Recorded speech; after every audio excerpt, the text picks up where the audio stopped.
Kerala public service commission economics and statistics വകുപ്പിലെ research officer തസ്തികയ്ക്ക് വേണ്ടിയുള്ള പരീക്ഷയുടെ പുതിയ സിലബസ് പ്രസിദ്ധീകരിച്ചിരിക്കുന്നു. അതായത് 2026 മാർച്ച് 24 പ്രസിദ്ധീകരിച്ച സിലബസിൽ നിന്നും വളരെ വിഭിന്നമായ ഒരു സിലബസാണ് ഈ മാസം 16 പ്രസിദ്ധീകരിച്ചിരിക്കുന്നത്. അത് വിഷയങ്ങളിൽ മാറ്റമുണ്ടെന്ന് മാത്രമല്ല, കൊമേഴ്സ് ഉൾപ്പെടുത്തിയെന്ന് മാത്രമല്ല, ജനറൽ സ്റ്റഡീസ് വേണ്ടത് വെക്കുകയും ചെയ്തിട്ടുണ്ട്. അത് ഇതിൽ മാർക്കിൻ്റെ ഡിസ്ട്രിബ്യൂഷനിലും ധാരാളം മാറ്റങ്ങൾ വരുത്തിയിട്ടുണ്ട്. അതുപോലെ സിലബസിലും വളരെയധികം പരിഷ്കാരങ്ങൾ വരുത്തിയിട്ടുണ്ട്. ഇക്കണോമിക്സിനെ സംബന്ധിച്ച് പുതിയ സിലബസിൽ ഉൾപ്പെടുത്തിയിരിക്കുന്ന പാഠഭാഗങ്ങൾ ഏതൊക്കെയാണെന്നും മാർക്ക് ഡിസ്ട്രിബ്യൂഷൻ എങ്ങനെയാണെന്നും ആ പരീക്ഷയ്ക്ക് എങ്ങനെ തയ്യാറെടുക്കണമെന്നും നിങ്ങളെ ഒന്ന് പരിചയപ്പെടുത്തുക മാത്രമാണ് ഈ ചെറു വീഡിയോയിൽ ഞങ്ങൾ ഉദ്ദേശിക്കുന്നത്. ഈ ചെറു വീഡിയോയിലേക്ക് നിങ്ങളെല്ലാവരെയും എർക്കഡൻസിൻ്റെ പേരിലും എൻ്റെ വ്യക്തിപരമായാലും നിങ്ങളെ ഹാർദമായി സ്വാഗതം ചെയ്യുന്നു. ആദ്യമായി നിങ്ങൾക്കറിയാവുന്നതുപോലെ ഈ പരീക്ഷയ്ക്ക് OMR രീതിയിലുള്ള പരീക്ഷയാണ് നടത്തുക. 1 മണിക്കൂർ 30 മിനിറ്റ് ദൈർഘ്യമുള്ള പരീക്ഷയായിരിക്കും നടത്തുക. 4 വിഷയങ്ങളായിരിക്കും ഉണ്ടാവുക. 1 economics, 2 mathematics, then commerce, statistics. ഇത് 25 മാർക്ക് വീതം, അങ്ങനെ 4 വിഷയങ്ങൾക്ക് 25 മാർക്ക് വീതം 100 മാർക്കിൻ്റെ ചോദ്യങ്ങളായിരിക്കും OMR പരീക്ഷയിൽ ചോദിക്കുക. നമുക്കിവിടെ വിശദമായി നമുക്ക് പരിശോധിക്കേണ്ടത് എക്കണോമിക്സിൻ്റെ സിലബസും അത് കഴിഞ്ഞ വർഷങ്ങളിൽ PSC ചോദിച്ചിരിക്കുന്ന നിലവാരമുള്ള എക്കണോമിക്സ് ചോദ്യങ്ങളെ നിങ്ങളൊന്ന് പരിചയപ്പെടുത്തുകയും അതെങ്ങനെ പ്രിപ്പയർ ചെയ്യണമെന്ന് നിങ്ങളെ ഒന്ന് പരിചയപ്പെടുത്തുകയും ചെയ്യുക എന്നുള്ളതാണ് ഈ വീഡിയോയിൽ ഞങ്ങൾ ലക്ഷ്യമിടുന്നത്. ആദ്യമായി നമുക്ക് ഈ ഇക്കണോമിക്സിനെ സംബന്ധിച്ച് സിലബസ് നമുക്കൊന്ന് പരിശോധിക്കാം. അതിനു മുമ്പ് നിങ്ങളെ മോഡുകളെ ഒന്ന് പരിചയപ്പെടുത്തേണ്ടതായിട്ടുണ്ട്. ഓരോ മോഡുകളും എത്ര മാർക്ക് വെച്ചാണ് കൊടുത്തിരിക്കുന്നതെന്ന് നമുക്ക് പരിശോധിക്കാം. ഇവിടെ 7 മോഡുകളുകളാണ് പരീക്ഷയ്ക്ക് വേണ്ടി കൊടുത്തിരിക്കുന്നത്. മോഡുകളുകൾ എന്ന് പറയുന്നത്, ഒന്നാമത്തെ മോഡുൾ എന്ന് പറയുന്നത് മൈക്രോ എക്കണോമിക് തിയറിയാണ്. രണ്ടാമത്തെ മോഡുൾ എന്ന് പറയുന്നത് macro economic principles and practices എന്നുള്ളതാണ്. മൂന്നാമത്തെ മോഡുൾ എന്ന് പറയുന്നത് ഇക്കണോമിക് ഗ്രോത്ത് ആൻഡ് ഡെവലപ്മെൻറ്റ്. നാലാമത്തത് fiscal federalism and budgeting in India. 4 development issues of India. 6 a profile of economy of Kerala. 7 basic economic tricks. അങ്ങനെ 7 മോഡ്യൂളുകളാണുള്ളത്.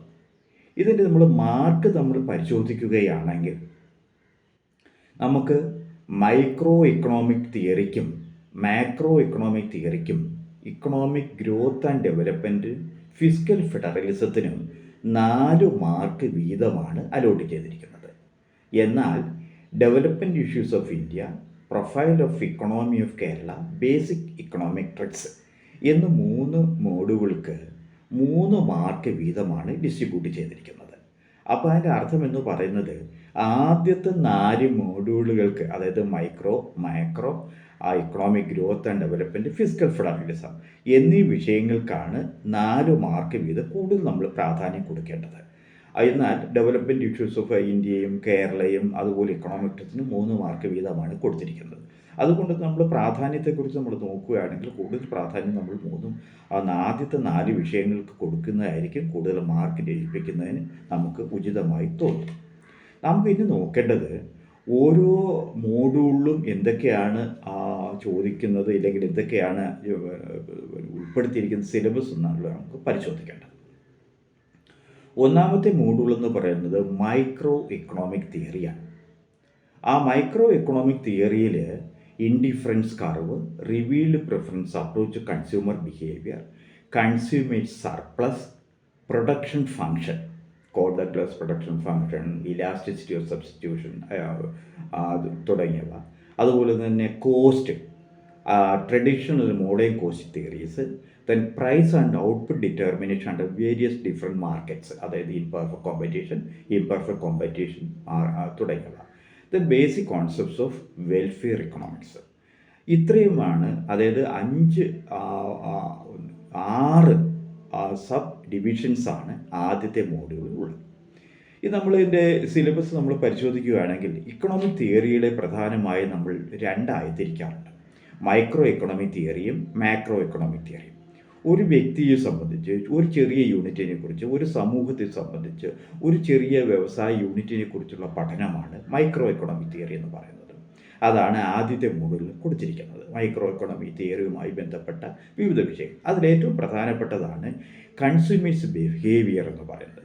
അതായത് ഒരു ഉപഭോക്താവ് അവൻ വാങ്ങുവാൻ ഉദ്ദേശിക്കുന്ന സാധനങ്ങളുടെ വിലയിലുണ്ടാകുന്ന മാറ്റത്തിനനുസരിച്ച് അവൻ എങ്ങനെയാണ് പെരുമാറുന്നതിനെ സംബന്ധിച്ചുള്ള ഒരു തിയറിയാണ് കൺസ്യൂമേഴ്സ് ബിഹേവിയറിൽ ഉൾപ്പെടുത്തിയിരിക്കുന്നത്. അതിൽ പ്രധാനമായും ഒരുപാട് തിയറികൾ അതിനകത്തുണ്ട്. ഇവിടെ പരീക്ഷയ്ക്ക് ചോദിക്കുന്നതെന്ന് പറയുന്നത് ഇൻഡിഫറൻസ് കർവാണ്. Indifference curve, revealed preference. Indifference curve എന്ന് പറഞ്ഞാൽ ഞാനിവിടെ നമ്മൾ സംസാരിക്കുന്ന ഒരു കാര്യമെന്ന് പറയുന്നത് എക്കണോമിക്സ് PG കഴിഞ്ഞവർക്കും മറ്റ്, അതായത് കൊമേഴ്സ്, സ്റ്റാറ്റിസ്റ്റിക്സ്, മാത്തമാറ്റിക്സ് തുടങ്ങിയ PG കഴിഞ്ഞവർക്കും കൂടി വേണ്ടിയുള്ള ഒരു ക്ലാസ്സാണ്, അല്ലെങ്കിൽ ഒരു വീഡിയോ ആണിത്. അതുകൊണ്ട് ഇത് വളരെ ബേസിക്കായിട്ട്, ഫണ്ടമെൻ്റലായിട്ട് എല്ലാവർക്കും മനസ്സിലാകുന്ന, അല്ലെങ്കിൽ എല്ലാവർക്കും ഉപകാരപ്രദമാകുന്ന തരത്തിലാണ് ഞാനിവിടെ സംസാരിക്കുന്നത്. ഓക്കെ, അപ്പോൾ ഇവിടെ ഞാൻ പറഞ്ഞു പോകുന്നത് ഇൻഡിഫറൻസ് കർവാണ്. ഇൻഡിഫറൻസ് കർവ് എന്ന് പറഞ്ഞാൽ വളരെ സിമ്പിളാണ്. അതായത് നമുക്ക് രണ്ട് സാധനങ്ങൾ, തുല്യ സാറ്റിസ്ഫാക്ഷൻ ലഭിക്കുന്ന രണ്ട് സാധനങ്ങൾ വാങ്ങുവാനുള്ള നമുക്ക് അവസരം കിട്ടുമ്പോൾ ആ രണ്ട് സാധനങ്ങൾ തുല്യ സാറ്റിസ്ഫാക്ഷൻ കിട്ടുന്ന അത് ഏതൊക്കെ തരത്തിലാണ് നമ്മൾ വാങ്ങുന്നത്, അല്ലെങ്കിൽ വാങ്ങുന്ന ആ സാധനത്തിൻ്റെ അളവ് എല്ലാം കൂടി നമുക്ക് യോജിപ്പിക്കുമ്പോൾ കിട്ടുന്ന ഒരു കർവിനെയാണ് ഇൻഡിഫറൻസ് കർവ് എന്ന് പറയുന്നത്. അപ്പോൾ ഇവിടെ ഇൻഡിഫറൻസിനെ കർവിനെ സംബന്ധിച്ച് പരീക്ഷയ്ക്ക് ചോദിക്കാൻ കഴിയുന്ന പ്രധാനപ്പെട്ട ചോദ്യങ്ങൾ എന്ന് പറയുന്നത് ഇൻഡിഫറൻസ് കർവ് എന്താണെന്ന് ചോദിക്കാം. അതുപോലെ തന്നെ ഇൻഡിഫറൻസിനെ സംബന്ധിച്ച് ചില പ്രോപ്പർട്ടീസ് ഉണ്ട്. അതായത് കോൺവെക്സ് ആയിരിക്കും, അല്ലെങ്കിൽ രണ്ട് ടച്ച് ചെയ്യുക, അങ്ങനെയുള്ള സമയക്കുറവ് കാരണം ഞാൻ ഡീറ്റെയിൽ ആയിട്ട് പോകുന്നില്ല. അപ്പോൾ ഇൻഡിഫറൻസ് കർവിനെ സംബന്ധിച്ച് അങ്ങനെയുള്ള ചോദ്യങ്ങളായിരിക്കാം ഇതിനകത്ത് ചോദിക്കുവാനായി സാധ്യതയുള്ളത്. പിന്നെ അതിനകത്ത് നമുക്ക് ചോദിക്കുവാൻ കഴിയുന്നതെന്ന് പറയുന്നത് റിവീൽഡ് പ്രിഫറൻസ് തിയറിയാണ്. അതായത് റിവീൽഡ് പ്രിഫറൻസ് തിയറിയിൽ നമ്മൾ പറഞ്ഞ ഇമാജിനേഷൻ അല്ല, എസ്റ്റിമേഷനും അല്ല, ഒരു ഉപഭോക്താവ് എങ്ങനെയാണ് സാധനങ്ങൾ വാങ്ങുന്നതിൻ്റെ ആക്ച്വൽ അളവിനെ അടിസ്ഥാനമാക്കി 1938 പോൾ സാമുവൽസൺ എന്ന് പറയുന്ന സാമ്പത്തിക ശാസ്ത്രം വികസിപ്പിച്ചതാണ് റിവീൽഡ് പ്രിഫറൻസ്. അതായത് അവൻ്റെ പ്രിഫറൻസുകൾ, ഒരു ഉപഭോക്താവ് വാങ്ങുന്ന സാധനങ്ങളിൽ വാങ്ങുന്നതിൻ്റെ പ്രിഫറൻസ് റിവീൽ ചെയ്യപ്പെടുന്നു. ആ റിവീൽ ചെയ്യപ്പെടുന്ന സാധനത്തിൻ്റെ അളവിൽ തിയറി കൺസ്ട്രക്റ്റ് ചെയ്തതിനെയാണ് റിവീൽഡ് പ്രിഫറൻസ് തിയറി എന്ന് പോൾ സാമുവൽസൺ 1938 ഡെവലപ്പ് ചെയ്തിരിക്കുന്നത്. അപ്പോൾ ഇത് രണ്ടുമാണ് നമ്മൾ ഈ കൺസ്യൂമർ ബിഹേവിയർ എന്ന് പറയുന്ന ആ ടോപ്പിക്കിൽ ഉൾപ്പെടുത്തിയിരിക്കുന്നത്. ഓക്കെ, അടുത്ത ഒരു മോഡുൾ ഉൾപ്പെടുത്തിയിരിക്കുന്നത് പറഞ്ഞാൽ കൺസ്യൂമർ സർപ്ലസ് ആണ്. കൺസ്യൂമർ സർപ്ലസ് എന്ന് പറയുന്നത് ഒരു ഉപഭോക്താവ് യഥാർത്ഥത്തിൽ കൊടുക്കുവാൻ താല്പര്യം കൊടുത്ത പൈസയും, അതായത് willingness to pay and actual pay. അതായത് ഞാനൊരു കാറ് വാങ്ങുവാനായി എൻ്റെ മനസ്സിൽ 2 ലക്ഷം രൂപ മനസ്സിൽ കരുതിയിരുന്നു, പക്ഷേ അതിന് 1 ലക്ഷം രൂപയ്ക്ക് വാങ്ങുവാൻ കഴിഞ്ഞു. അപ്പോൾ 2 ലക്ഷം മൈനസ് 1 ലക്ഷം രൂപ എന്ന് പറയുന്നതാണ് എൻ്റെ ഇവിടുത്തെ കൺസ്യൂമർ സർപ്ലസ് എന്ന് പറയുന്നത്. അതുമായി ബന്ധപ്പെട്ട ചോദ്യങ്ങളായിരിക്കും പരീക്ഷയ്ക്ക് ചോദിക്കുക. അടുത്തതെന്ന് പറയുന്നത് പ്രൊഡക്ഷൻ ഫംഗ്ഷൻ. എന്താണ് ആദ്യം പ്രൊഡക്ഷൻ നിങ്ങൾ മനസ്സിലാക്കേണ്ടത്. അതായത് നമ്മൾ എക്കണോമിക്സിൽ ഇൻപുട്ടുകളെ ഔട്ട്പുട്ടുകളാക്കുന്ന പ്രക്രിയയാണ് പ്രൊഡക്ഷൻ ഫംഗ്ഷൻ എന്ന് പറയുന്നത്. അതിനകത്ത് വേരിയസ് തിയറീസ്, അതിൽ ഒരു തിയറിയാണ് കോബ്-ഡഗ്ലസ് പ്രൊഡക്ഷൻ ഫംഗ്ഷൻ എന്ന് പറയുന്നത്. അത് കോബ്-ഡഗ്ലസ് പ്രൊഡക്ഷൻ ഫംഗ്ഷനിൽ നമ്മൾ പ്രധാനമായിട്ടും പറയുന്നത് ഇൻപുട്ടുകളെ നമ്മൾ ഒരു യൂണിറ്റ് കൊണ്ട്, ഇൻപുട്ട് 2 ഇൻപുട്ടുകളാണ്, അല്ലെങ്കിൽ ലേബർ ആൻഡ് ക്യാപിറ്റൽ എന്ന് പറയുന്നത് 2 ഇൻപുട്ടുകളെ ഒരു യൂണിറ്റ് കൊണ്ട് വർദ്ധിപ്പിച്ചു കഴിഞ്ഞാൽ സ്വാഭാവികമായിട്ടും ഔട്ട്പുട്ടിലും 1 യൂണിറ്റ് കൊണ്ട് വർദ്ധിക്കുമെന്നുള്ളതാണ്. ഈ കോൺസ്റ്റൻറ്റ് റിട്ടേൺസ് ടു സ്കെയിലാണ് നമ്മൾ കോബ്-ഡഗ്ലസ് പ്രൊഡക്ഷൻ ഫംഗ്ഷൻ എന്ന് ഉൾപ്പെടുത്തിയിരിക്കുന്നത്. ഓക്കെ, ഇനിയുള്ളതെന്ന് പറയുന്നത് മാർക്കറ്റുകളെ സംബന്ധിച്ചാണ്. നിങ്ങൾക്കറിയാവുന്നതുപോലെ നമ്മുടെ മാർക്കറ്റുകളെ പ്രധാനമായിട്ട് പലതായി തിരിക്കും. ഒന്ന് പെർഫെക്റ്റ് കോമ്പറ്റീഷൻ എന്ന് പറയും, 2 മോണോപോളി ഉണ്ട്, മോണോപോളിസ്റ്റിക് ഉണ്ട്, മൊണോപ്സണി ഉണ്ട്. അപ്പോൾ ഈ പെർഫെക്റ്റ് കോമ്പറ്റീഷൻ എന്ന് പറയുന്നത് large number of buyers, large number of consumers and പ്രൊഡ്യൂസേഴ്സാണ്. പക്ഷേ മോണോപോളി എന്ന് പറയുന്നത് സിംഗിൾ പ്രൊഡ്യൂസറാണ്. പക്ഷേ മോണോപോളിസ്റ്റിക് എന്ന് പറയുമ്പോഴത്തേന് ധാരാളം ഉപഭോക്താക്കൾ കൊണ്ട് ധാരാളം വാങ്ങുന്നവരുമുണ്ടാകും. മൊണോപ്സണി എന്ന് പറയുന്നത് ഒരാൾ മാത്രമേ വാങ്ങുവാനുണ്ടാകത്തുള്ളൂ. അപ്പോൾ ഞാൻ പറയുന്നത് ഈ പെർഫെക്റ്റ് കോമ്പറ്റീഷനിലും മോണോപോളിയിലായാലും ശരി, മോണോപോളിസ്റ്റിക് കോമ്പറ്റീഷനിലായാലും ശരി, മൊണോപ്സണിയിലായാലും ശരി, ഒരു ഉൽപ്പന്നത്തിൻ്റെ വിലയും ഔട്ട്പുട്ടും എങ്ങനെയാണ് തീരുമാനിക്കപ്പെടുന്നത് എന്നുള്ളതാണ് ഈ price and output determination in perfect and imperfect competition എന്ന് പറയും. അടുത്ത ഏറ്റവും അവസാനമായി കൊടുത്തിരിക്കുന്നതാണ് വെൽഫെയർ എക്കണോമിക്സുമായി പാരിറ്റി ഒപ്റ്റിമാലിറ്റിയുമായി ബന്ധപ്പെട്ട ചോദ്യം സിലബസ്. അപ്പോൾ ചുരുക്കത്തിൽ പറഞ്ഞു കഴിഞ്ഞാൽ ഇവിടെ 6 സബ് മോഡ്യൂളിൻ്റെ ഭാഗങ്ങളാണുള്ളത്. ഇതിൽ നിന്നും ആണ് നിങ്ങൾക്ക് MCQകൾ വരുന്നത്. 4 മാർക്കിൻ്റെ ചോദ്യങ്ങളാണ് ഇതിൽ നിന്നും വരുന്നത്. ഞാനിവിടെ ചെയ്യുന്നത് ഈ ഒന്നാമത്തെ ചാപ്റ്ററുമായി ബന്ധപ്പെട്ട, അതായത് ഇൻഡിഫറൻസ് കർവ് ആയാലും ശരി, ബാക്കി ഞാനിപ്പോൾ ഇവിടെ സംസാരിച്ച വിഷയങ്ങളുമായി ബന്ധപ്പെട്ട് പരീക്ഷയ്ക്ക്, അത് ഹയർ സെക്കൻഡറി അധ്യാപക പരീക്ഷയ്ക്ക്, എംപ്ലോയ്മെൻറ്റ് ഓഫീസർ തസ്തികയ്ക്ക്, അതുപോലെ റിസർച്ച് ഓഫീസർ തസ്തികയ്ക്ക്, നോൺ വൊക്കേഷണൽ ടീച്ചേഴ്സിൻ്റെ ഇക്കണോമിക്സ് അധ്യാപകർക്ക് വേണ്ടി ചോദിച്ച PSC ചോദ്യങ്ങൾ വന്നിരിക്കുന്ന നിലവാരമുള്ള ചോദ്യങ്ങൾ, അതായത് റിസർച്ച് ഓഫീസർ തസ്തികയ്ക്ക് സമാനമായ തസ്തികയ്ക്ക് ചോദിച്ചിരിക്കുന്ന previous year Kerala public service commission ചോദിച്ചിരുന്ന ചോദ്യങ്ങളാണ് നിങ്ങളുമായി പരിചയപ്പെടുത്തുന്നത്. ഓക്കെ. അപ്പോൾ ആദ്യമായി കേരള പബ്ലിക് സർവീസ് കമ്മീഷൻ ചോദിച്ചിരിക്കുന്ന ഒരു ചോദ്യമെന്ന് പറയുന്നത് അഗ്രികൾച്ചർ ഓഫീസേഴ്സിന് വേണ്ടി ചോദിച്ചിരിക്കുന്ന ഒരു ചോദ്യമാണ്. ഓക്കെ. അതിനകത്ത് ചോദിക്കുന്നത് which of the following statement or are correct about indifference curve. അപ്പോൾ ഇൻഡിഫറൻസ് ഞാൻ പറഞ്ഞു, ഇൻഡിഫറൻസ് കർവിൻ്റെ പ്രോപ്പർട്ടീസ് പരീക്ഷയ്ക്ക് ചോദിക്കാവുന്ന ഒരു ചോദ്യമാണ്. അപ്പോൾ പ്രോപ്പർട്ടീസ് എന്ന് പറയുന്നത് ഒന്ന് കോൺവെക്സ് ടു ഒറിജിനാണ്, 2 പരസ്പരം കട്ട് ചെയ്യത്തില്ല, അത് മുകളിലുള്ള indifference curve, higher level satisfactions, അങ്ങനെയുള്ള ഒരു 4-5 പ്രോപ്പർട്ടീസ് ഇൻഡിഫറൻസ് കർവിനുണ്ട്.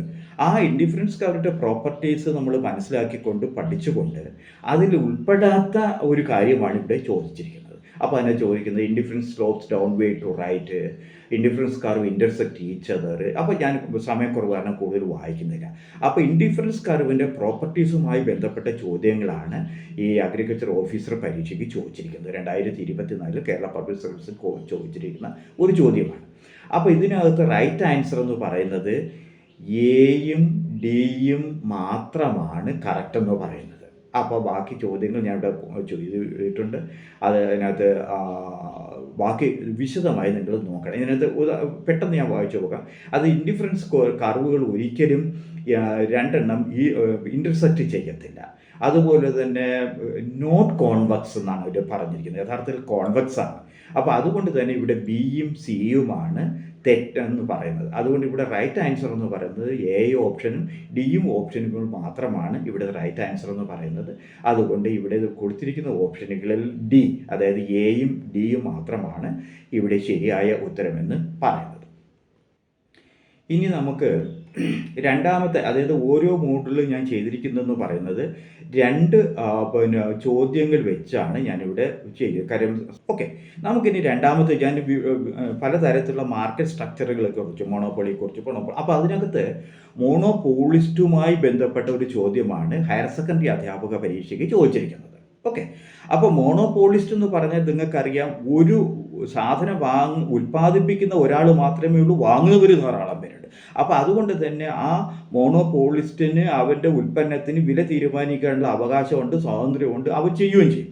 അപ്പോൾ അവൻ ആ ഡിഫറൻസിയേഷൻ ചെയ്യുന്നത് പലതരത്തിലല്ല, ഫസ്റ്റ് ഓർഡർ, സെക്കൻഡ്, അങ്ങനെ പലതും പറയാം. അപ്പോൾ ഇവിടെ ചോദിച്ചിരിക്കുന്നതെന്ന് പറയാം, അതിൽ ഒരു തരത്തിലുള്ള ഡിസ്ക്രിമിനേഷനാണ് ഇവിടെ അതായത് മോണോപോളിസ്റ്റ് അവൻ്റെ ഉൽപ്പന്നങ്ങൾക്ക് പല വിലകൾ ഇടുന്നതിൽ ചെയ്തിരിക്കുന്ന ഒരു മാർഗത്തെക്കുറിച്ചാണ് ഇവിടെ ചോദിച്ചിരിക്കുന്നത്.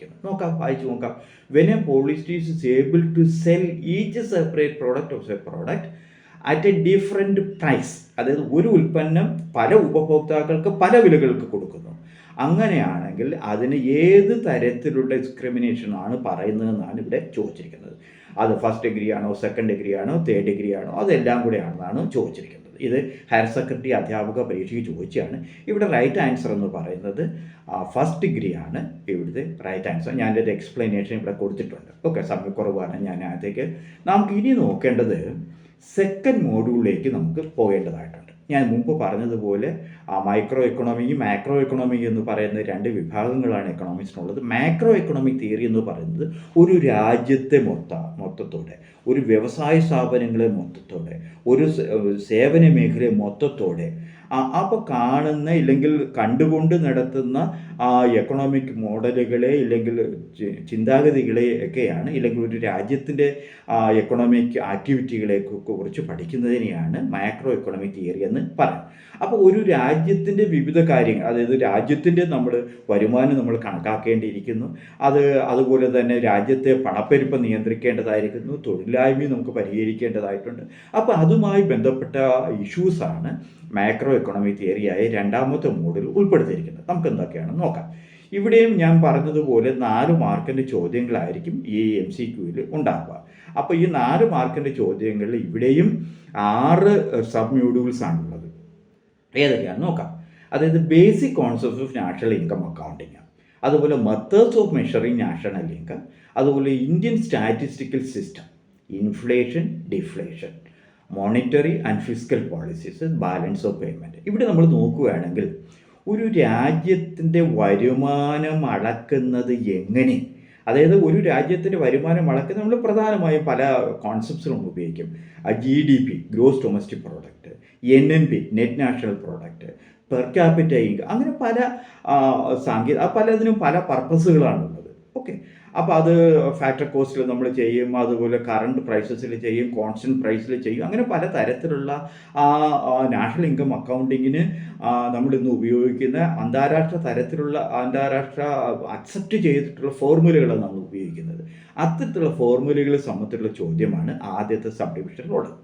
രണ്ടാമത്തേന്ന് പറയുന്നത് ഇന്ത്യയിൽ എങ്ങനെയാണ് ദേശീയ വരുമാനം, അതായത് ഗ്രോസ് ഡൊമസ്റ്റിക് പ്രോഡക്റ്റ് എങ്ങനെയാണ് നമ്മൾ കണക്കാക്കുന്നത്.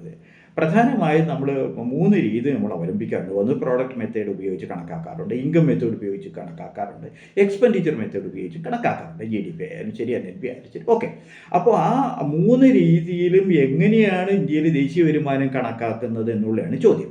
അപ്പോൾ ഇവിടെ എന്ന് പറയുന്നത് ഇന്ത്യയിലെ ദേശീയ വരുമാനം കണക്കാക്കുന്നതിന് നമ്മൾ 3 സെക്ടറാണ് തിരിച്ചിട്ടുണ്ട്.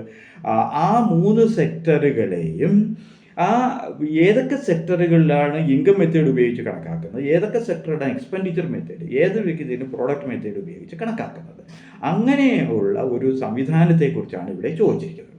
അപ്പോൾ മൂന്നാമത്തെ സബ് ഡിവിഷൻ എന്ന് പറയുന്നത് ഇന്ത്യയിൽ ഇത് ആരാണ്, who is responsible for calculating national income, അതിന് ഉള്ള സംവിധാനം എന്താണ് എന്നുള്ളതാണ് മൂന്നാമത്തെ സബ് ഡിവിഷൻ എന്ന് പറയുന്നത്. നാലാമത്തെ എന്ന് പറയുന്നത് ഒരു രാജ്യം നേരിടുന്ന ഏറ്റവും വലിയ വെല്ലുവിളി എന്ന് പറഞ്ഞാൽ ഇൻഫ്ലേഷൻ ആൻഡ് ഡിഫ്ലേഷൻ ആണ്. അത് പണപ്പെരുപ്പമാണ് പ്രധാനപ്പെട്ട. അപ്പോൾ പണപ്പെരുപ്പത്തിനെ നമ്മൾ കാൽക്കുലേറ്റ് ചെയ്യുന്നതിന് പല മാർഗ്ഗങ്ങളുണ്ട്. പ്രത്യേകിച്ച് ഇന്ത്യയിൽ ഇപ്പം അടുത്ത കാലത്തായിട്ട് നമ്മൾ അതിൻ്റെ ബേസിക് ഇയർ മാറ്റി, അതുപോലെ തന്നെ ബാസ്ക്കറ്റ് ഓഫ് ഗുഡ്സ്, അതായത് ദേശീയ വരുമാനം കണക്കാക്കുന്നതിന് നമ്മൾ പല ബാസ്ക്കറ്റ് ഓഫ് ഗുഡ്സിൻ്റെ അടിസ്ഥാനത്തിലാണ് കണക്കാക്കുന്നത്, അതിനെ നമ്മൾ മാറ്റി. അപ്പോൾ ഇന്ത്യയിൽ ഇൻഫ്ലേഷൻ എങ്ങനെയാണ് കണക്കാക്കുന്നതിലൊക്കെ പുറമെയായിട്ട് ഇന്ത്യയിലെ ഇൻഫ്ലേഷൻ റേറ്റ് എത്രയാണ്, അത് ഹോൾസെയിൽ പ്രൈസ് ഇൻഡെക്സ് എത്രയാണ്, അഗ്രികൾച്ചർ കമ്മോഡിറ്റീസിൻ്റെ എത്രയാണ്, റീറ്റെയിൽ പ്രൈസ് ഇൻഡെക്സ് എത്രയാണ് എന്നൊക്കെ തുടങ്ങിയ കണക്കുകൾ ഏറ്റവും ലേറ്റസ്റ്റ് 25-26 കണക്കുകൾ പരിശോധിച്ചതിന് ശേഷം മാത്രമേ നിങ്ങൾ പരീക്ഷയ്ക്ക് പോകാവൂ. പരീക്ഷയ്ക്ക് ചോദിക്കുന്ന ഒരു ചോദ്യമെന്ന് പറയുന്നത് ഇൻഫ്ലേഷൻ റേറ്റ് എത്രയാണ്, അത് അഗ്രികൾച്ചർ കമ്മോഡിറ്റീസിൻ്റെ ഏതൊക്കെയാണ് തുടങ്ങിയ കാര്യങ്ങളായിരിക്കും ചോദിക്കുന്നത്. രണ്ടാമത്തേന്ന് പറയുന്നത് ആ പണപ്പെരുപ്പത്തെ ഇൻഫ്ലേഷൻ തന്നെ എങ്ങനെ കൺട്രോൾ ചെയ്യും, അത് ഗവൺമെൻറ് കൺട്രോൾ ചെയ്യുന്ന ഒരു മെഷേഴ്സ് ഉണ്ട്. അത് നമ്മുടെ ധനകാര്യ സ്ഥാപനമായ റിസർവ് ബാങ്ക് ഓഫ് ഇന്ത്യ ചെയ്യുന്നതിനുണ്ട്. അപ്പോൾ ഗവൺമെൻറ് ചെയ്യുന്ന മാർഗങ്ങളെ നമ്മൾ ഫിസ്ക്കൽ മെഷേഴ്സ് എന്ന് പറയും. റിസർവ് ബാങ്ക് ഓഫ് ഇന്ത്യ നമ്മൾ കൺട്രോൾ ചെയ്യാൻ വേണ്ടി ചെയ്യുന്നതിന് മോണിറ്ററി മെഷേഴ്സ് എന്ന് പറയും. അതാണ് താഴെ കൊടുത്തത്, മോണിറ്ററി ആൻഡ് ഫിസ്ക്കൽ മെഷേഴ്സ്. എന്നിട്ട് നമ്മുടെ ഇന്ത്യൻ റുപ്പി എന്ന് പറയുന്നത് വിദേശ കറൻസികളുമായി ഇക്വേറ്റ് ചെയ്തിരിക്കുകയാണ്. അപ്പോൾ അവിടെ അതെങ്ങനെയാണ് എക്സ്ചേഞ്ച് റേറ്റ് തീരുമാനിക്കപ്പെടുന്നത്? അതുപോലെ നമ്മുടെ വിദേശ വ്യാപാരത്തിൽ എക്സ്പോർട്ടും ചെയ്യാറുണ്ട്, നമ്മൾ ഇറക്കുമതിയും ചെയ്യാറുണ്ട്, കയറ്റുമതിയും ചെയ്യാറുണ്ട്. അപ്പോൾ അതിലുള്ളത് ആ ബാലൻസ് പേയ്മെൻറ്റ്, ആ ഇറക്കുമതിയാണോ കൂടുതൽ, അപ്പം അങ്ങനെയുള്ള കാര്യങ്ങളാണ് അവസാനമായി ചോദിച്ചിരിക്കുന്നത്. നമുക്ക് ഇതിനകത്ത് പ്രധാനമായും നമുക്ക് നോക്കേണ്ടതെന്ന് പറയുന്നത്, ഇതുമായി വന്നിരിക്കുന്ന ഈ പരീക്ഷയ്ക്ക് ചോദിച്ചിരിക്കുന്ന പ്രധാനമായും ചോദിക്കുന്ന നിലവാരമുള്ള ചോദ്യങ്ങൾ ഏതൊക്കെയാണ്, ഈ രണ്ടാമത്തെ മോഡ്യൂളിൽ ചോദിച്ചിരിക്കുന്ന ചോദ്യങ്ങൾ എന്തൊക്കെയാണ് നമുക്കിവിടെ നോക്കേണ്ടത്. ആദ്യമായി ഞാൻ ഇവിടെ കൊടുത്തിരിക്കുന്നതും ഹയർ സെക്കൻഡറി അധ്യാപകർക്ക് ചോദിച്ചൊരു പരീക്ഷയാണ്. അതിലേറ്റവും പ്രധാനപ്പെട്ടതെന്ന് പറയുന്നത് നമ്മുടെ ഇതുവരെയുള്ള ടെക്സ്റ്റ് ബുക്കുകളിൽ നിന്ന് കാണാത്ത ഒരു പുതിയ കോൺസെപ്റ്റാണ് ഗ്രീൻ GDP. ഗ്രീൻ GDP എന്ന് വേറെന്ന് പറഞ്ഞു ഒന്നുമല്ല, നമ്മൾ എൻവയറമെൻറ്റ് പ്രൊട്ടക്ഷനും സസ്റ്റൈനബിലിറ്റിക്കും കൂടുതൽ പ്രാധാന്യം കൊടുത്തിരിക്കൊണ്ടിരിക്കുന്ന ഒരു കാലഘട്ടം. അത് അന്താരാഷ്ട്ര തലത്തിലായാലും ശരി, ദേശീയ തലത്തിലായാലും ശരി, നമ്മൾ സസ്റ്റൈനബിലിറ്റിക്കും അതിന് ഹരിത മാർഗങ്ങളിലൂടെയുള്ള വിവിധ വികസന പ്രക്രിയയ്ക്ക് പ്രാധാന്യം കൊടുത്തിട്ടുണ്ടെങ്കിൽ സമയമാണ്. അതുകൊണ്ട് തന്നെ ആ GDPയിലെ നമ്മുടെ സുസ്ഥിരമായി ഹരിതവുമായി ബന്ധപ്പെട്ട ആ പ്രത്യേക അക്കൗണ്ടിങ് പ്രൊസീജിയർ നമ്മൾ ചെയ്യാറുണ്ട്. എന്ന് പറഞ്ഞാൽ അതിനകത്ത് എത്രയാണ് നമുക്ക് ഗ്രീൻ GDP എന്നത് വിശദമായി എനിക്ക് സമയമില്ലാത്തതിരിക്കുന്നത് വേറൊരു വീഡിയോയിൽ ഞാൻ ഗ്രീൻ GDPയെക്കുറിച്ച് നമുക്ക് ചർച്ച ചെയ്യാം. അപ്പോൾ ആ ഗ്രീൻ GDPയുമായി ബന്ധപ്പെട്ട ഒരു ചോദ്യമാണ് ഈ പരീക്ഷ ഹയർ സെക്കൻഡറി അധ്യാപക പരീക്ഷയ്ക്ക് ചോദിച്ചിരിക്കുക പ്രധാനപ്പെട്ടത്. ഞാനിത് നിലവാരമുള്ളൊരു ചോദ്യമാണെന്ന് മാത്രമല്ല, ഒരു പുതിയ കോൺസെപ്റ്റ് ആയതുകൊണ്ടാണ് ഞാനിവിടെ നിങ്ങളുടെ മുമ്പിൽ അവതരിപ്പിക്കുന്നത്. ചോദ്യം വായിക്കാം. വിച്ച് സ്റ്റേറ്റ്മെൻറ്റ് ഈസ് ഓർ ബാർ നോട്ട് റിലേറ്റഡ്? ഇവിടെ ചോദ്യങ്ങൾ വളരെയധികം പരിശോധിക്കണം. നോട്ടാണോ ആർ കറക്റ്റ് ആണോ എന്ന് പ്രധാനമായി നിങ്ങൾ നോക്കേണ്ടതായിട്ടുണ്ട്. ഇവിടെ നോട്ട് കറക്റ്റഡ് ആണ് ചോദിച്ചിരിക്കുന്നത്. ഇവിടെ 4 ഓപ്ഷൻ കൊടുത്തത്. ആദ്യത്തെ ഞാൻ വായിക്കാം. Green GDP incorporates quantifying the economic variables of natural resources. 2, Green GDP does not allow policy makers to better understanding the trade-offs between the economic growth and economic sustainability. 3, Green GDP helps policy makers prioritize and allocate resources efficiently.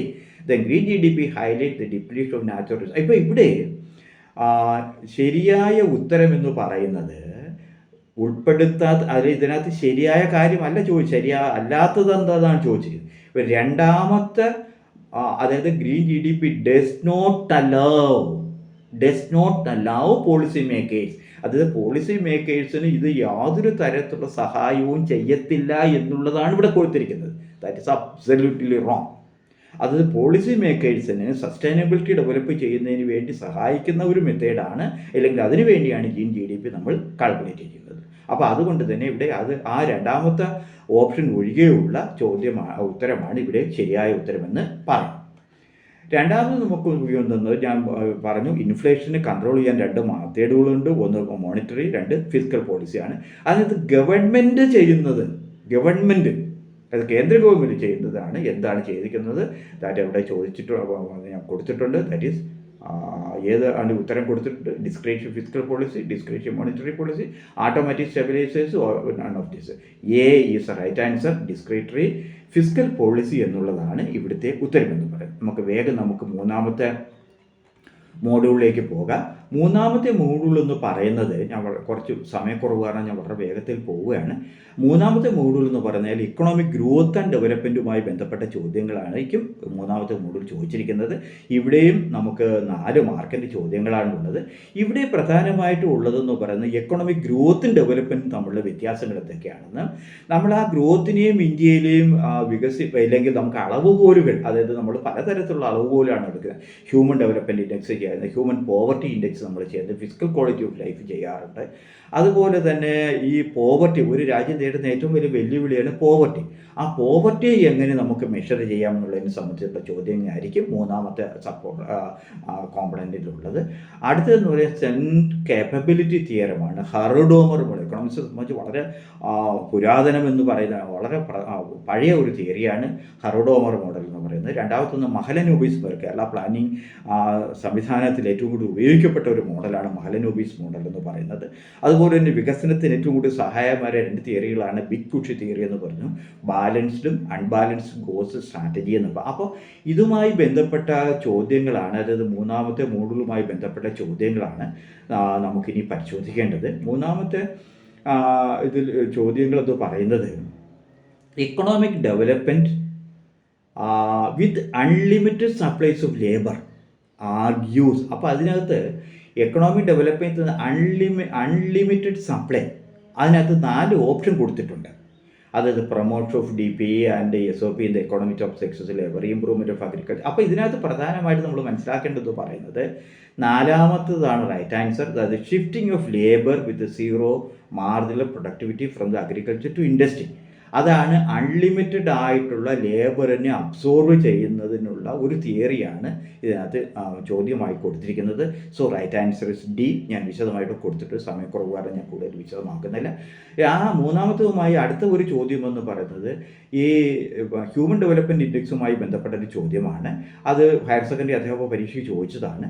ആ human development ഇൻഡെക്സിൽ ചോദിക്കുന്നത് an index with combines a measure of income per head with measures of life എക്സ്പെക്റ്റൻസിയും adult റിസയും കൂടെ ഉൾപ്പെടുത്തിക്കൊണ്ട് നമ്മൾ ആ ചെയ്യുന്ന ആ ഇൻഡെക്സ് പറയുന്ന പേര് ഏതാണെന്നാണ് ഇവിടെ ചോദിച്ചിരിക്കുന്നത്. ഹ്യൂമൻ ഡെവലപ്മെൻറ്റ് ഇൻഡെക്സ് എന്നുള്ളതാണ് ഇവിടുത്തെ റൈറ്റ് ആൻസർ എന്ന് പറയാം. നമുക്കിനി നോക്കേണ്ടത് 4ാമത്തെ മോഡ്യൂളാണ് നമുക്കിനി നോക്കേണ്ടത്. 4ാമത്തെ മോഡ്യൂൾ എന്ന് പറയുന്നത് സംസ്ഥാന ഗവൺമെൻറ്റുകളും കേന്ദ്ര ഗവൺമെൻറ്റുകൾ ഇപ്പോൾ പുതിയൊരു സംവിധാനം വന്നത് LSGകൾ. അപ്പോൾ 3 തരം ഗവൺമെൻറ്റുകളാണ് ഇന്ത്യയിൽ പ്രവർത്തിക്കുന്നത്. ഒന്ന് കേന്ദ്ര government, state government, local self government. അപ്പോൾ വിവിധ ഗവൺമെൻറ്റുകൾ തമ്മിലുള്ള ധനകാര്യമായ ബന്ധങ്ങളും അലോക്കേഷൻ സംബന്ധിച്ചുള്ള ചർച്ചകളാണ് ഈ 4ാമത്തെ മോഡ്യൂൾ ഉൾപ്പെടുത്തിയിരിക്കുന്നത്. അത് ഫിസ്ക്കൽ ഫെഡറലിസം. അതുപോലെ തന്നെ ഇന്ത്യയിൽ എങ്ങനെയാണ് ബഡ്ജറ്ററി പ്രോസസ്സ് നടത്തുന്നത്, ബഡ്ജറ്റ് എങ്ങനെയാണ് പ്രസൻറ്റ് ചെയ്യുന്നത്, തയ്യാറാക്കുന്നത് എങ്ങനെ. അപ്പോൾ ഇതിനകത്ത് വെർട്ടിക്കൽ ആൻഡ് ഹൊറിസോണ്ടൽ എന്ന് പറയുന്ന 2 സംവിധാനങ്ങൾ. അതായത് വെർട്ടിക്കൽ എന്ന് പറയുന്നത് കേന്ദ്ര government, state government, local self government. Horizontal എന്ന് പറയുന്നത് സ്റ്റേറ്റുകൾ തമ്മിൽ, അതായത് ഇന്ത്യയിൽ അല്ലെങ്കിൽ കേരളത്തിലെ ജില്ലകൾ തമ്മിലുള്ള അന്തരം. അപ്പോൾ അതാണ് വെർട്ടിക്കലും ഹൊറിസോണ്ടൽ എന്ന് പറയുന്നത്. അപ്പോൾ വെർട്ടിക്കൽ അതായത് കേന്ദ്ര ഗവൺമെൻറ്, സംസ്ഥാന ഗവൺമെൻറ്, ലോക്കൽ ഗവൺമെൻറ്റുകളൊക്കെ കൊടുക്കുന്നുണ്ട്. അത്തരത്തിലുള്ള ഇതിനെയാണ് വെർട്ടിക്കൽ ഫിനാൻഷ്യൽ അലോക്കേഷൻ എന്ന്. അതുമായി ബന്ധപ്പെട്ട ചോദിക്കുകയാണ്. 2 സംസ്ഥാന ഗവൺമെൻറ്റും സെൻട്രൽ ഗവൺമെൻറ്റും തമ്മിലുള്ള ഫിനാൻസ് അലോക്കേഷൻ സംബന്ധിച്ചുള്ള ചോദ്യങ്ങളായിരിക്കും 2ാമത്തത്. 3ാമത്തെ എന്ന് പറഞ്ഞാൽ സെൻട്രൽ ഫിനാൻസ് കമ്മീഷൻ. അതായത് നമുക്ക് 16 ധനകാര്യ കമ്മീഷൻ ഇതിൻ്റെയൊക്കെ നിലവിൽ വന്നിട്ടുണ്ട്. അപ്പോൾ 15ാം ധനകാര്യ കമ്മീഷനെ സംബന്ധിച്ചുള്ള വിശദമായ ചർച്ചകളാണ് ഇപ്പോൾ നടന്നുകൊണ്ടിരിക്കുന്നത്. അപ്പോൾ ആ സെൻട്രൽ ഫിനാൻസ് കമ്മീഷനുകളെയും സ്റ്റേറ്റ് ഫിനാൻസ് കമ്മീഷനുകളെയും സംബന്ധിച്ച ചോദ്യമായിരിക്കും ഇവിടെ ഓർക്കേണ്ട ഒരു കാര്യം. സ്റ്റേറ്റ് ഫിനാൻസ് കമ്മീഷൻ എന്ന് പറയുന്നത് ലോക്കൽ സെൽഫ് ഗവൺമെൻറ്റുകളും സ്റ്റേറ്റ് ഗവൺമെൻറ്റുകളും തമ്മിലുള്ള ആ ധനകാര്യ ബന്ധങ്ങളെ സംബന്ധിച്ചുള്ള ശരി. അപ്പോൾ ഇങ്ങനെയുള്ള അതുപോലെ തന്നെ ഇന്ത്യയിലെ ഞാൻ മുമ്പ് പറഞ്ഞതുപോലെ 15ാം ധനകാര്യ കമ്മീഷൻ നേരിടുന്ന പ്രധാനമായ വെല്ലുവിളികൾ. ബജറ്റ് എങ്ങനെയാണ് ഇന്ത്യയിൽ ഇത് ചെയ്യുന്നത്, budgetary process in India, public accounts, consolidated and contingency fund of India, GST introduced in A forms of GST, fiscal responsibility and budget management act. അപ്പോൾ ഇത്രയുമാണ് 4ാമത്തെ മോഡ്യൂളിൽ ഉള്ളത്. അപ്പോൾ നമുക്ക് നോക്കേണ്ടത് ആ 4ാമത്തെ മോഡ്യൂളിൽ ചോദിച്ചിരിക്കുന്ന ഹയർ സെക്കൻഡറി അധ്യാപക ടെസ്റ്റിന് ഉൾപ്പെടെ ചോദിച്ചിരിക്കുന്ന നിലവാരമുള്ള ചോദ്യങ്ങൾ എന്തൊക്കെയാണെന്നാണ് നമുക്കിനി പരിശോധിക്കേണ്ടത്. അതിൽ ഏറ്റവും പ്രധാനപ്പെട്ട ഒരു ചോദ്യം എന്ന് പറയുന്നത് ഇന്ത്യയിലെ വെർട്ടിക്കൽ, ഞാൻ സൂചിപ്പിച്ചു, വെർട്ടിക്കലും ഹൊറിസോണ്ടലുമായി ബന്ധപ്പെട്ട ഒരു ചോദ്യമാണ് ആദ്യമായി ചോദിച്ചിരിക്കുന്ന ചോദ്യം. അത് vertical imbalance in fiscal federalism implies എന്ന് പറഞ്ഞാൽ എന്താണ് അതിനകത്ത് കൊടുത്തിട്ടുണ്ട്. Fiscal imbalance between central and state government. അതാണ് റൈറ്റ് ആൻസർ. ഇനി ഞാൻ പറയാൻ പോകുന്നത് 15ാം ധനകാര്യ കമ്മീഷനുമായി ബന്ധപ്പെട്ടതും അതുമായി ബന്ധപ്പെട്ട മറ്റു പല കാര്യങ്ങളും. അതായത് സെൻട്രൽ ഫിനാൻസ് കമ്മീഷൻ വയ്ക്കുക. ഇത് സ്റ്റാറ്റിസ്റ്റിക്സ് അസിസ്റ്റൻറ്റ് 2025 എടുത്ത പരീക്ഷയാണ്. നിലവാരമുള്ള ചോദ്യമായതുകൊണ്ടാണ് ഞാൻ ഇവിടെ കൊടുത്തിരിക്കുന്നത്. അപ്പോൾ അതിനകത്ത് സെൻട്രൽ ഫിനാൻസ് കമ്മീഷനുമായി ചോദിച്ചിരിക്കുന്ന ചോദ്യമാണ് ഇവിടെ കൊടുത്തിരിക്കുന്നത്. അത് വായിച്ചാൽ നിങ്ങൾക്കറിയാം അതിൽ നിന്നാണ് ധനകാര്യ കമ്മീഷൻ ആദ്യമായി എസ്റ്റാബ്ലിഷ് ചെയ്തിരിക്കുന്നതെന്ന് പറയുന്ന ആ ഒരു സ്റ്റേറ്റ്മെൻറ്റാണ് ഇതിനകത്ത് റോങ് ആയിട്ടുള്ളത്. അതിനകത്ത് വിശദമായി ഞാൻ ഇവിടെ കൊടുത്തിട്ടുണ്ട്. നമുക്ക് ഇനി നോക്കേണ്ടത് 4ാമത്തെ അല്ലെങ്കിൽ 5ാമത്തെ ഇഷ്യൂ ആണ് നോക്കേണ്ടത്. 5ാമത്തെ മോഡ്യൂളാണ് നോക്കേണ്ടത്. ഇതിനകത്ത് ഇന്ത്യ നേരിടുന്ന പ്രധാനപ്പെട്ട വികസന ഇഷ്യൂസ്, ഡെവലപ്മെൻറ്റ് ഇഷ്യൂസ് എന്തൊക്കെയാണെന്ന് ചോദിക്കും. അപ്പോൾ നമുക്കറിയാം ഇന്ത്യ നേരിടുന്ന പ്രധാനപ്പെട്ട വെല്ലുവിളികളെന്ന് പറയുന്നത് വെല്ലുവിളികളെ തരണം ചെയ്യാൻ വേണ്ടി നമ്മൾ ചെയ്തിരിക്കുന്നതാണ് പ്ലാനിങ് ഇൻ ഇന്ത്യ. ആ പ്ലാനിങ് ഇന്ത്യ നമ്മൾ 13ാം പഞ്ചവത്സര പദ്ധതിയോട് ഇന്ത്യയിൽ ഇപ്പം ഇല്ലാതാക്കിയിട്ടുണ്ട്. അതിന് പകരം നമ്മൾ നീതി ആയോഗ് വന്നിട്ടുണ്ട്. അപ്പോൾ ആ പ്ലാനിംഗ് കമ്മീഷനെ സംബന്ധിച്ചും പ്ലാനിംഗ് പ്രോസസ്സിനെ സംബന്ധിച്ചും ആ നീതി ആയോഗിൻ്റെ നേതൃത്വത്തിൽ നടക്കുന്ന പദ്ധതികളെക്കുറിച്ചുമാണ് ഇവിടെ ചോദിച്ചിരിക്കുന്നത്. അതുപോലെ തന്നെ നീതി ആയോഗിൻ്റെ നേതൃത്വത്തിൽ ഇന്ന് അഗ്രികൾച്ചറിൻ്റെ മേഖലയിലായാലും ശരി, വ്യാവസായിക മേഖലയിലായാലും നടത്തുന്ന വിവിധ പദ്ധതികളെക്കുറിച്ചും പ്രവർത്തനങ്ങളെക്കുറിച്ചുമാണ് ഇവിടെ ചോദിച്ചിരിക്കുന്ന പ്രധാനമായും ഞാൻ വായിക്കാം. Trends in sectoral composite nation ഇംഗത്തിൽ ഒന്നാമത്തെ സെക്ടർ, രണ്ടാമത്തെ സെക്ടർ, മൂന്നാമത്തെ സെക്ടർ, അതായത് പ്രൈമറി, സെക്കൻഡറി, സർവീസ് സെക്ടർ. അപ്പോൾ പ്രൈമറി സെക്ടറിലെ കോൺട്രിബ്യൂഷൻ കോമ്പോസിഷൻ എത്രയാണ്, സെക്കൻഡറിയിൽ എത്രയാണ്, സർവീസ് മേഖലയിലെ കോമ്പോസിഷൻ എത്രയാണ്, അതൊക്കെ നിങ്ങൾക്ക് വിശദമായി നമുക്ക് ചർച്ച ചെയ്യേണ്ട കാര്യങ്ങളാണ്. അതുപോലെ പ്ലാനിങ്ങിൻ്റെ ആവശ്യകത എന്താണ്, പ്ലാനിംഗ് കമ്മീഷൻ എന്താണ് ചെയ്തത്, നീതി ആയോഗ് എന്താണ് ചെയ്തുകൊണ്ടിരിക്കുന്നത്, അതായത് കാർഷിക മേഖലയിലും വ്യാവസായിക മേഖലയിലും പ്രധാനമായി ഇന്ന് നടത്തിക്കൊണ്ട് പ്രധാനമായ പദ്ധതികൾ എന്തൊക്കെയാണ് തുടങ്ങിയ കാര്യങ്ങളാണ് ഈ 5ാമത്തെ മോഡ്യൂളിൽ കൊടുത്തിരിക്കുന്നത്. 5ാമത്തെ മോഡ്യൂളിൽ വന്നിരിക്കുന്ന പ്രധാനപ്പെട്ട ചോദ്യങ്ങളെന്ന് പറയുന്നത് കമ്മിറ്റി, അതായത് സ്ട്രക്ചറൽ അഡ്ജസ്റ്റ്മെൻറ്റ് പ്രോഗ്രാമിനെ സംബന്ധിച്ചുള്ളൊരു ചോദ്യമാണ് ഇതിനകത്ത് 5ാമത്തെ ചോദിക്കുന്നത്. അതായത് നമ്മളറിയാം 1991 മുതലാണ് പുതിയ സാമ്പത്തിക നയം നമ്മൾ നടപ്പിലാക്കാൻ തുടങ്ങിയത്.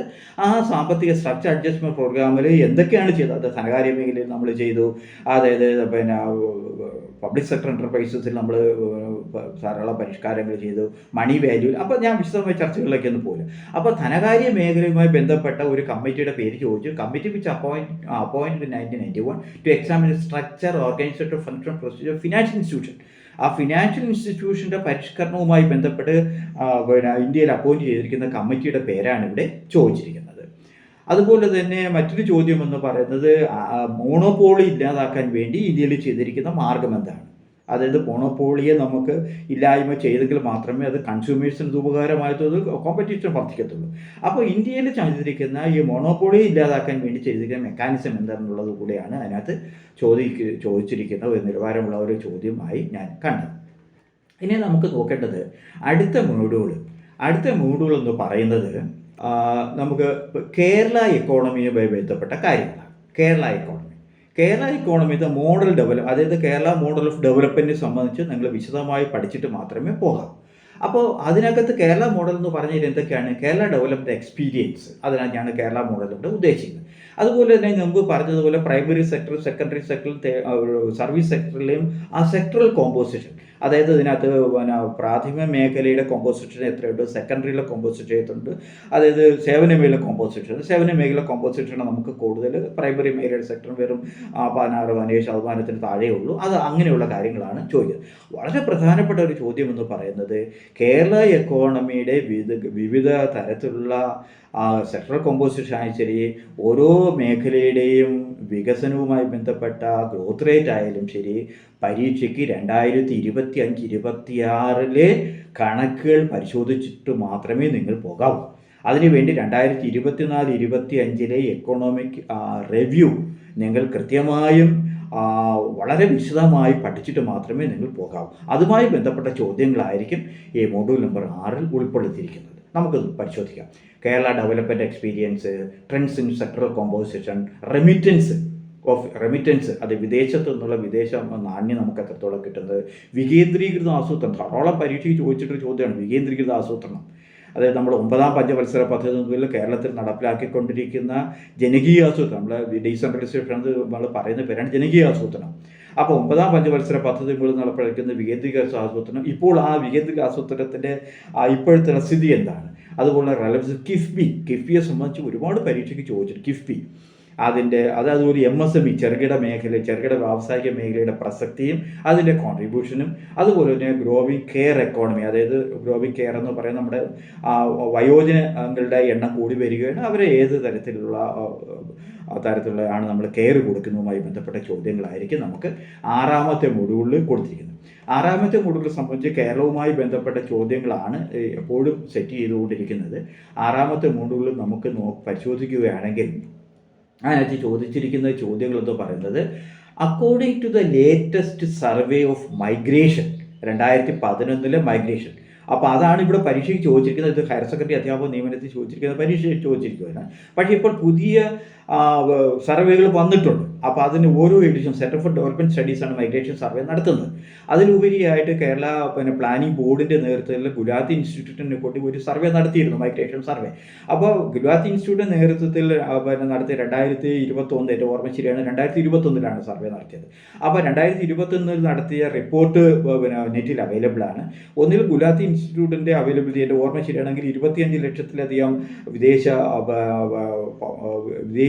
വിദേശ രാജ്യങ്ങളിൽ ജോലി ചെയ്യുന്ന മലയാളികളാണ് ഉള്ളത്. അതുകൊണ്ട് തന്നെ migration survey, centre for development studies എന്ന മൈഗ്രേഷൻ സർവേ.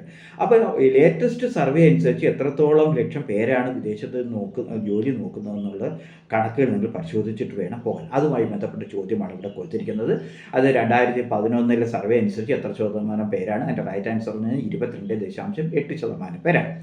രണ്ടാമത് ചോദിച്ചിരിക്കുന്ന ഒരു പ്രധാനപ്പെട്ട ചോദ്യം എന്ന് പറയും, ഇതും ഹയർ സെക്കൻഡറി അധ്യാപക പരീക്ഷയ്ക്ക് ചോദിച്ചതാണ്. അതായത് നമ്മുടെ എത്ര ശതമാനം പേരാണ് കേരളത്തിൽ വനിതകൾ പ്രവർത്തിക്കുന്നത്? 38% വനിതാ ജീവനക്കാരാണ് കേരള സംസ്ഥാന സർക്കാർ ജീവനക്കാരായിട്ട് ഉള്ളത്. അതുമായി ബന്ധപ്പെട്ട ചോദ്യമാണ് രണ്ടാമത്തെ ചോദ്യമായി ഞാൻ ആ 7ാമത്തെ മോഡ്യൂളിൽ കൊടുത്തിരിക്കുന്നത്. നമുക്ക് ഏറ്റവുമത്തെ മോഡ്യൂൾ എന്ന് പറഞ്ഞ് എക്കണോമെട്രിക്സ് എന്ന് പറഞ്ഞാൽ നിങ്ങൾക്കറിയാം, മാത്തമാറ്റിക്കൽ ആപ്ലിക്കേഷൻ ടു എക്കണോമിക്സ്. അപ്പോൾ എക്കണോമിക്സിൽ ധാരാളം തിയറി, എക്കണോമിക് തിയറികൾ, മൈക്രോ എക്കണോമിക് തിയറി ആയാലും ശരി, ഡെവലപ്മെൻറ്റ് തിയറീസ് ആയാലും ശരി, ഗ്രോത്ത് മോഡൽസ് തിയറീസ് ആയാലും എക്കണോമിക്സിൽ ധാരാളമായി മാത്തമാറ്റിക്കൽ ആപ്ലിക്കേഷൻസ് നമ്മൾ ചെയ്യാറുണ്ട്. അപ്പോൾ എക്കണോമിക് മെട്രിക്സിനകത്ത് നമുക്ക് 3 മാർക്കിൻ്റെ ചോദ്യം മാത്രമേ ഉള്ളൂ. അതുകൊണ്ട് നിങ്ങൾ മാത്തമാറ്റിക്സ് ബാക്ക്ഗ്രൗണ്ട് ഇല്ലാത്തവരാരും ഭയപ്പെടേണ്ട കാര്യമില്ല, വളരെ ചോദിക്കുന്നതാണ്. അതിനകത്ത് സബ്സെക്ടേറ്റസ് എന്ന് പറയുന്നത് significance of random variable in econometric model, 2 പോപ്പുലേഷൻ്റെ sample regression functions, goodness of fit, then basic assumptions of classical linear regression model, then Gauss-Markov theorem, then use of dummy variable regression model in econometrics. ഇതാണ് അതിനകത്ത് ഉൾപ്പെടുത്തിയിരിക്കുന്ന syllabus ഒന്നും. എക്കണോമെട്രിക്സിന് ഞാൻ പറഞ്ഞതുപോലെ 3 മാർക്കിൻ്റെ ചോദ്യം മാത്രമേ ഉള്ളൂ. അതുകൊണ്ട് നിങ്ങൾ കൂടുതൽ ഭയപ്പെടേണ്ട കാര്യമൊന്നുമില്ല. അതുമാത്രമല്ല, ഞങ്ങൾ എക്കണോമിക്സിൻ്റെ നേതൃത്വത്തിൽ നിങ്ങൾക്ക് ആ എക്കണോമെട്രിക്സിൻ്റെ ഫണ്ടമെൻ്റൽസ് ഉൾപ്പെടെ ഞങ്ങൾക്ക് പരിചയപ്പെടുത്താൻ ഞങ്ങൾ അവസരം തരുന്നതാണ്. അപ്പോൾ ഇതിനകത്ത് പ്രധാനമായും 2 ചോദ്യങ്ങളാണ് ഞാൻ നിങ്ങൾക്ക് വേണ്ടി ചെയ്യുന്നത്. ഒന്ന്, പോപ്പുലേഷൻ എക്രേഷൻ ഫംഗ്ഷൻ PRF എന്നാണ് പറയുക, പ്രസൻസ്. എന്താണ് പോപ്പുലേഷൻ എക്രേഷൻ ഫംഗ്ഷൻ എന്ന് പറഞ്ഞാൽ അതിൻ്റെ അർത്ഥം എന്താണ്? അതിൻ്റെ അർത്ഥം എന്ന് പറഞ്ഞാൽ true relation between dependent and independent variables in പോപ്പുലേഷനിൽ ആ റിലേഷനെ സൂചിപ്പിക്കുന്നതാണ് ആ പോപ്പുലേഷൻ എക്രേഷൻ ഫംഗ്ഷൻ എന്ന് പറയുന്നത്. രണ്ടാമത്തെ ചോദ്യം എന്ന് റെഗ്രഷൻ വാസ് റെഡ്യൂസ്ഡ് ബൈ, ആരാണ് റെഗ്രഷൻ എന്ന് പറയുന്ന കോൺസെപ്റ്റ് ഇൻട്രൊഡ്യൂസ് ചെയ്തത് എന്നുള്ളതാണ് ഇതിനകത്ത് ചോദ്യം എന്ന് പറഞ്ഞാൽ സർ ഫ്രാൻസിസ് ഗാൾട്ടൺ എന്ന് പറയുന്ന സാമ്പത്തിക ശാസ്ത്രജ്ഞനാണ് ഇതിനകത്ത് ചെയ്തിരിക്കുന്നത്. അപ്പോൾ ഞാനിവിടെ നിങ്ങളുമായി ചർച്ച ചെയ്യാൻ ഉദ്ദേശിച്ച ഒരു കാര്യമെന്ന് പറയുന്നത്, ഈ 25 മാർക്കിൻ്റെ എക്കണോമിക്സിൻ്റെ പുതിയ സിലബസിൽ ഉൾപ്പെടുത്തിയിരിക്കുന്ന ഭാഗങ്ങളെയാണ് ഞാൻ നിങ്ങളെ പരിചയപ്പെടുത്താൻ ആഗ്രഹിച്ചത്. അതുമായി ബന്ധപ്പെട്ട് നിലവാരമുള്ള ഹയർ സെക്കൻഡറി അധ്യാപക നിയമനത്തിൽ ഉൾപ്പെടെ ചോദിച്ചിട്ടുള്ള, റിസർച്ച് ഓഫീസർ തസ്തികയിൽ ഉൾപ്പെടെ ചോദിച്ചിട്ടുള്ള പ്രധാനപ്പെട്ട ചോദ്യങ്ങൾ നിങ്ങൾക്ക് പരിചയപ്പെടുത്താൻ ശ്രമിച്ചിട്ടുണ്ട്. ഇനി നിങ്ങളുടെ ജോലി എന്ന് പറയുന്നത് ആ ഓരോ മോഡൽ, ഇതിന് മുമ്പ് നിങ്ങൾ പല ക്ലാസ്സുകളിൽ പോയിട്ടുള്ള പല പ്രിപ്പറേഷൻ നിങ്ങൾ ഇതിനൊക്കെ ആരംഭിച്ചിട്ടുള്ളതാണ്. പക്ഷേ അതൊക്കെ അതിനകത്ത് ആവശ്യമില്ലാത്ത കാര്യങ്ങളെല്ലാം അങ്ങോട്ട് മാറ്റി വെച്ചതിന് ശേഷം അതിൽ നിന്നും പഠിച്ച കാര്യങ്ങൾ ഉൾപ്പെടുത്തിക്കൊണ്ട് പുതിയതായി പഠിക്കേണ്ട, ഉദാഹരണം എക്കണോമെട്രിക്സ് കഴിഞ്ഞ സിലബസിൽ ഉണ്ടായിരുന്നതല്ല. അതുപോലെ തന്നെ പല ഇതിനകത്ത് നമ്മൾ സ്റ്റാറ്റിക്കൽ സിസ്റ്റത്തിൽ കുറേ മാറ്റങ്ങൾ വരുത്തിയിട്ടുണ്ട്. അതുപോലെ എല്ലാ ചാപ്റ്ററുകളും മൈക്രോ എക്കണോമിക് തിയറി ഒന്നും നമ്മൾ കൊടുത്തിരുന്നില്ല.